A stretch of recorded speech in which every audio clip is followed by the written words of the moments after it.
डोभाल जी PMO के उस कमरे में अकेले खड़े थे।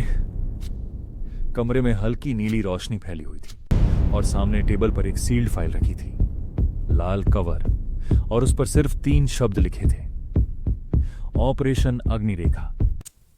घड़ी की टिक टिक उस सन्नाटे को और भारी बना रही थी। कुछ ही पलों में दरवाजा खुला। प्रधानमंत्री नरेंद्र मोदी अंदर आए। उनकी चाल धीमी थी, लेकिन उनके चेहरे पर वही दृढ़ता थी जो हर बड़े फैसले से पहले दिखाई देती है। उन्होंने बिना कुछ कहे फाइल उठाई और धीरे धीरे उसे खोलना शुरू किया। जैसे जैसे पन्ने पलटते गए, उनके चेहरे के भाव बदलते गए। कुछ सेकंड बाद उन्होंने नजर उठाई और धीमी आवाज में पूछा, अजीत, ये कितना बड़ा खतरा है? डोभाल जी ने गहरी सांस ली। सर, अगर हमने अभी कुछ नहीं किया तो आने वाले 72 घंटे देश के लिए बहुत भारी हो सकते हैं। कमरे में कुछ पल के लिए पूरी खामोशी छा गई। डोभाल जी ने आगे कहा, आईएसआई और डी कंपनी ने मिलकर एक मल्टी लेयर अटैक प्लान किया है, कोडनेम धुरंधर। नेपाल बॉर्डर के रास्ते 400 किलो आरडीएक्स ऑटोमेटिक हथियार और 80 करोड़ की फंडिंग भारत में एंटर करने वाली है। मकसद है एक साथ कई बड़े शहरों को टारगेट करना, ताकि देश लगातार अस्थिर बना रहे। मोदी जी शांत खड़े थे, लेकिन उनकी आंखें हर बात को गहराई से समझ रही थी।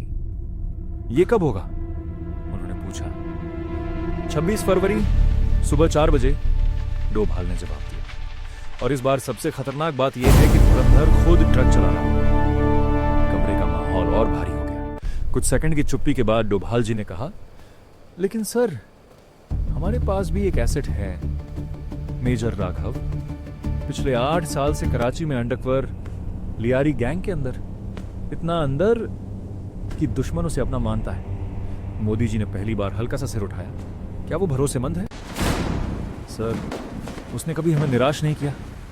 इस बार भी वही हमें अंदर से रास्ता दे रहा है। बैकअप? मोदी जी ने सीधे पूछा। डोभाल जी की आवाज और सख्त हो गई।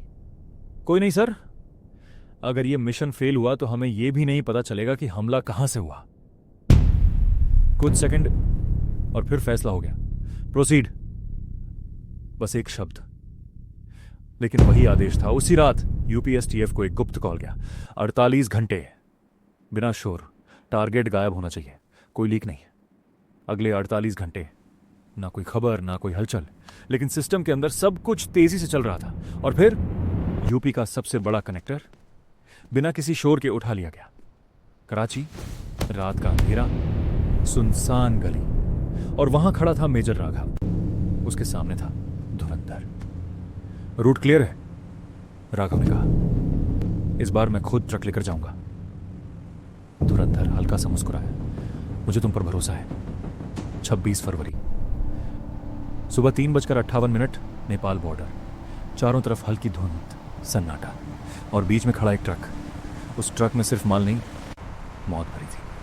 आरडीएक्स के बॉक्स, कैश के बैग, सब कुछ तैयार। मेजर राघव ड्राइवर सीट पर बैठा। उसने घड़ी देखी, 4 बजे।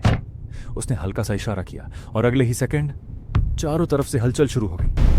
छाया की तरफ भारतीय स्पेशल फोर्सेस सामने आ गई, पूरी घेरा बन गई। कुछ सेकंड तक तनाव, फिर अचानक सब खत्म। ऑपरेशन पूरा हो चुका था। ट्रक जब्त, आरडीएक्स बरामद और धुरंधर गिरफ्तार। उसी दोपहर पीएमओ में फिर वही कमरा। डोभाल जी सामने खड़े थे। Sir, phase 1 complete. फिर थोड़ी देर रुककर उन्होंने कहा, अब वक्त है असली जवाब देने का। मोदी जी ने उनकी तरफ देखा और बिना कुछ कहे सिर हिलाया। जाओ, बालाकोट। कुछ ही घंटों बाद आसमान में गरज सुनाई दी। भारतीय वायुसेना सीमा पार कर चुकी थी। सिर्फ 12 मिनट और दुश्मन के कैंप पूरी तरह तबाह हो चुके थे। इस्लामाबाद में सन्नाटा छा गया। दाऊद के ठिकाने पर एक फोन बजा। एक छोटा सा मैसेज आया, तुम्हारा धुरंधर अब हमारा है। दिल्ली में अपने ऑफिस में बैठे डोभाल जी हल्का सा मुस्कुराए।